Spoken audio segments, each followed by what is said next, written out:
It's a beautiful February morning in South Texas. Massive mechanized irrigation pivots water the winter spinach crop. Cattle mill around before beginning to browse for food in the thorny thickets. And a family of wild hogs heads for cover in the brush after rooting and foraging in the farmer's fields all night. A peaceful panorama of nature in harmony with agriculture. However, the serenity of this scene is deceptive. Wild hogs do substantial damage to crops and disturb the habitats where the indigenous species live. For this reason, hog hunters play an important role in reducing the financial losses and habitat destruction caused by these aggressive European invaders. James Land is one hog hunter that is known far and wide for his skills at controlling hog predation. Here, James is enjoying a conversation with one of the local growers. He said, I don't know how many hogs there were, but he said, I know there were 100. One where so many came from all at once. Just drifted through the country looking for something to eat. It's getting dry. congregated, huh? Getting dry, and there's no crops right now. See what they're after those peanuts from last year, the old peanuts in the ground. Right. The fields where we had peanuts last year is the fields going to get trouble this year. Where those peanuts were last year, like you're talking about, those residual nuts subsurface. They'll come in and whatever crop is overseeded over that old peanut land in getting the peanuts out, they'll move the seeds out of the seed row and the cultivators will kill them. While chatting with his old friend, James is reminded of a field that used to be cultivated and has now grown up in tall weeds. It occurs to him to ask the farmer if there might be hogs in there. Not beyond those hogs to go out the middle of that old field and bed up. It's just a paradise farm out there. Yes. And right across the road there, little dry weeds there. Shoot, there could be 1,000 of them out there and you couldn't see them on the road, you know. From the highway, you just get out there and scare them out. Sure. Well, we're going to go over there and see what we can. Okay. If we don't make it, we won't know they're there. That's right. Close ties to the farmers helps James narrow the search for his porcine prey. We will soon know whether the old field is really a swine paradise.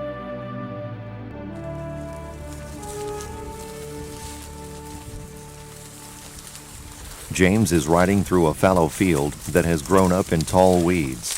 If there are hogs bedded in this field, detection could be difficult due to the dry conditions. The dogs' noses pick up the scent of pig secretions better when there is moisture in the air. Nonetheless, James has decided to traverse this field back and forth using a crosswind to give his dogs the advantage in the aroma department. When hunting hogs, you have little chance of finding them if they smell you first. Suddenly, James can see something black moving in the distance. He tries to get his dog's attention, but their view is obscured by the tall weeds. Coming from the right, the pig appears to be concentrating on following a trail with its head down. Luckily, one of James' dogs picks up the same trail going in the opposite direction. The pig hesitates, turns to run, and then whips around to charge the dog. All of the dogs quickly converge on the scene and grab a piece of hog hide. James trots his mule to the melee while the dogs hold their prey. Blaze is the red and white dog working the hindquarters. This is an especially important role because it forces the pig to sit, taking its thrust away. On a large boar hog with dangerous tusks, this is critical. In this case, however, it is a young boar hog, and James quickly dispatches it with his knife. That hog was trailing probably a bunch of sows, going back into the wind. Is that a boar hog? Yes, it's a boar hog. And that dog was coming to him, smelling the same group of hogs. So that hog's on the right direction because he's got a better nose. So what we're going to do is go into the wind, hopefully, and find that bunch of sows that this hog was looking for. Let's go find them.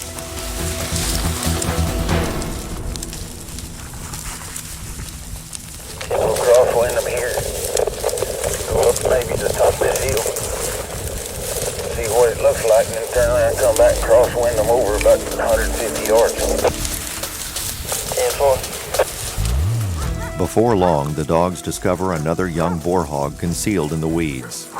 By working into the wind, James had hoped to keep the hogs from hearing or smelling their approach. It's evidently working. Notice that the same dog, Blaze, is once again working the hindquarters of the pig. It turns out that each dog, as a youngster, adopts a role for itself when trying to subdue a hog, and typically sticks to this role its entire life.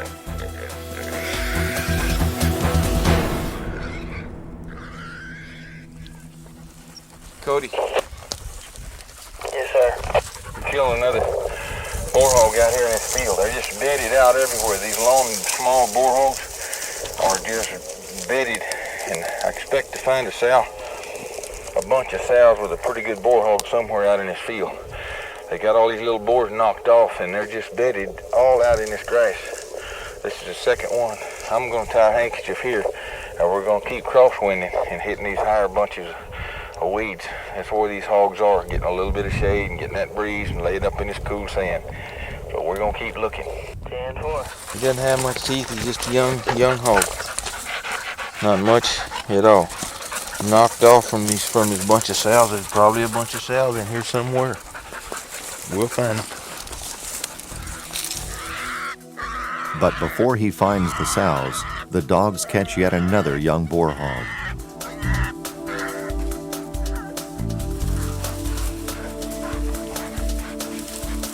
Over many years of studying the footprints and other signs left by hogs around farmers' fields, James has observed that a new food source, such as a crop just becoming ripe, is frequently visited first by young boar hogs. Another boar hog. These are single boar hogs. There's a bunch of sows somewhere in this field, and we'll find them, I hope. These little single boar hogs are just scattered and bedded. When we find that bunch of sows, there's probably going to be a good boar hog with them. He has all of these little youngsters knocked off. These are the kinds that I talked to you the other day about, that roam out, forage out, and find the food sources, the loners. Because they are forced away from the sows by the larger dominant boar hogs, the smaller boars must roam further in search of food. After finding a new food source, the young boars inevitably make their way back to the sows. The sows, upon smelling the new menu item, could follow a young boar hog back to the source on his next trip.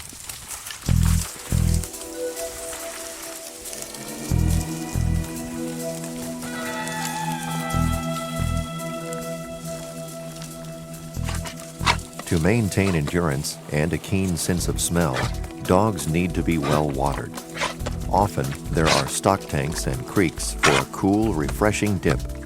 But in a pinch, an old soda bottle will do just fine.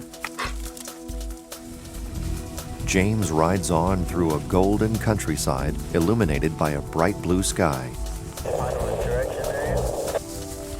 From the back of a mule, the scenery bobs by gently, presenting a midwinter terrain of surprising beauty.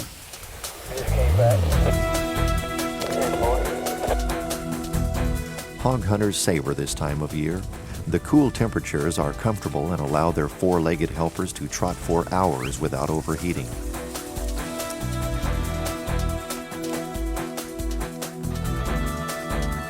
It had been a while since James had seen any signs of hogs, but James now points out the trails and bedding that he has been looking for.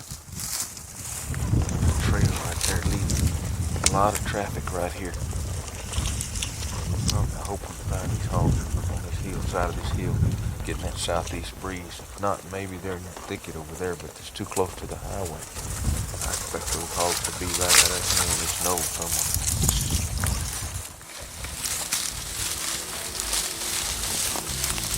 Suddenly, a commotion erupts in the weeds. This time, instead of a young boar hog, the dogs have located a very large sow, just as James predicted. Instead of being part of a large group, though, she is off by herself. James points out why.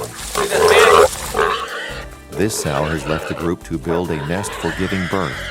Very prolific breeders, a sow can have 20 offspring per year. Combine that with their ability to adapt to a wide variety of ecosystems and food sources, and you have a major pest. By killing this one sow, James is preventing the crop and habitat damage that would have been caused by hundreds of her offspring in the years to come. They couldn't smell her very well. She's in that bed. We'll look at that bed in just a minute. She's just about ready to have pigs. They couldn't smell her. They couldn't see her. They really didn't know. But then they could smell her. When they get down in those beds, the air doesn't circulate good. That's why those pigs survive. In those beds, that's why they make them. Big, fat, good shaped sow, full of pigs. You see how that sow is bitten off these weeds around here and carried them in this bed. And she's gonna have those pigs in here probably today or tonight. And when she came out, she had herself covered up with these weeds right here, just like this. The dogs couldn't see her. And when she came out, the air couldn't circulate good. She was shaded. She was shaded up under there. The dogs didn't really know. They could smell and they barked hog, but they couldn't tell exactly because they didn't see her. All they could see was weeds. And then when she broke out of that, then that's when they caught her. James rewards his dogs with another water break. He then covers the sow to protect her from buzzards. Isn't it unique how these hogs adapt? They make do with what they have, make their beds out of what they can make it out of.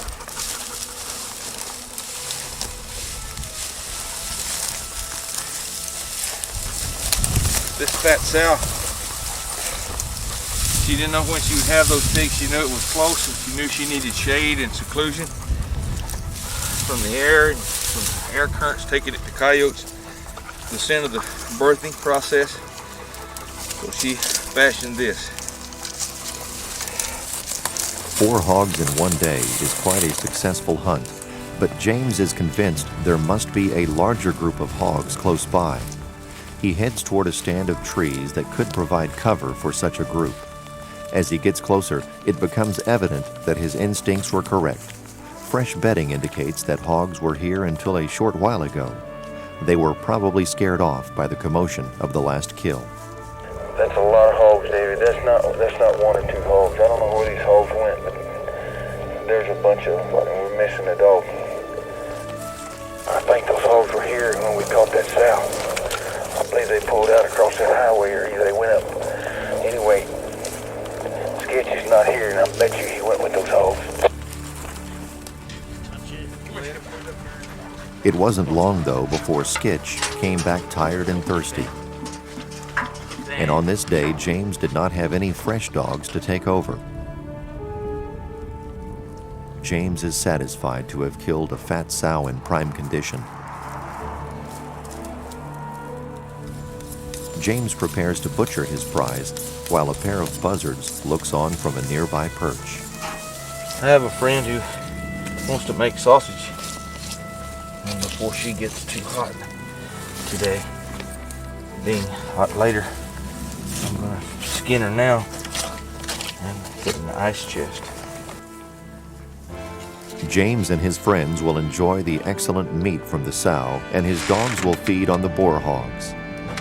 The scavengers will have to look elsewhere today. On those days that James kills more hogs than he can use, he gives them away to needy farm workers in the area. There is nothing tastier than hot tamales made from the meat of wild hog. Night is the time when hog hunters are most likely to catch their quarry foraging in the farmers' fields. On this pleasant evening, James and 2 other hunters were stalking a large group of hogs that was suddenly spooked into taking flight. James seems to be expressing his disappointment by grunting softly like a mother sow. But the light finally explains this strange behavior. A litter of piglets has been left behind. They draw near, cautiously optimistic that they have found their mother.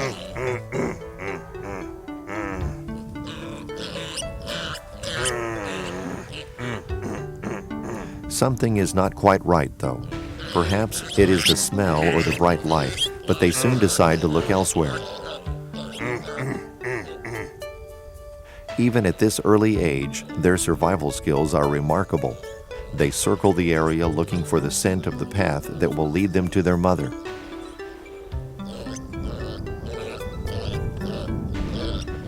They even come back to the hunters several times just to make sure.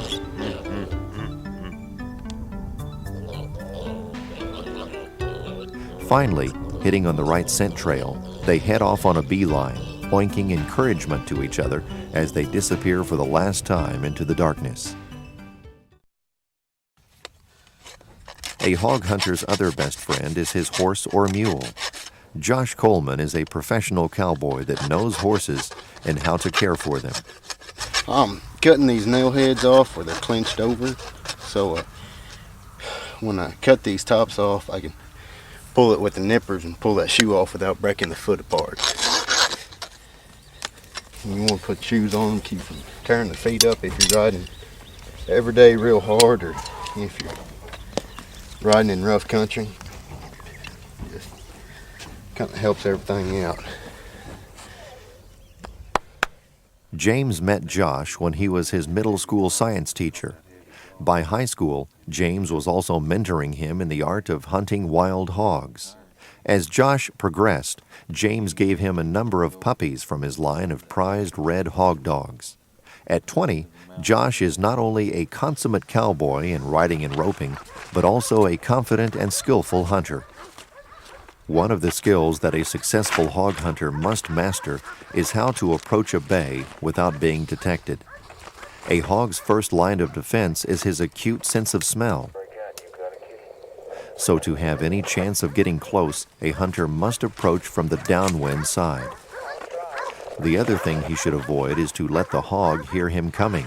The baying hounds can help disguise this if he only moves forward when the dogs are barking.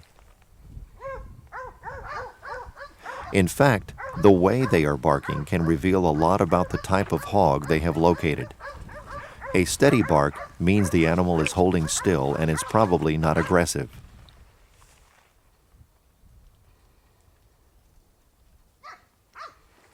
Frenetic barking, punctuated by an occasional yelp or abrupt silence, means that the hog could be aggressively charging and slashing.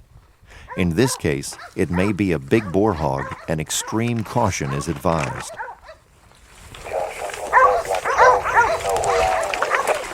James and Josh will let each other know their location by barking like dogs.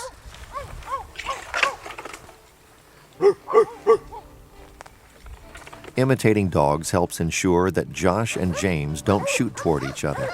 It also makes the pig think that just another dog has arrived on the scene and not a human. Large boar hogs have been known to charge a hunter to slash at him with their long, razor-sharp cutters. A bullet in the chamber, with the safety off and a steady aim, are then all that stands between him and potentially life-threatening injuries.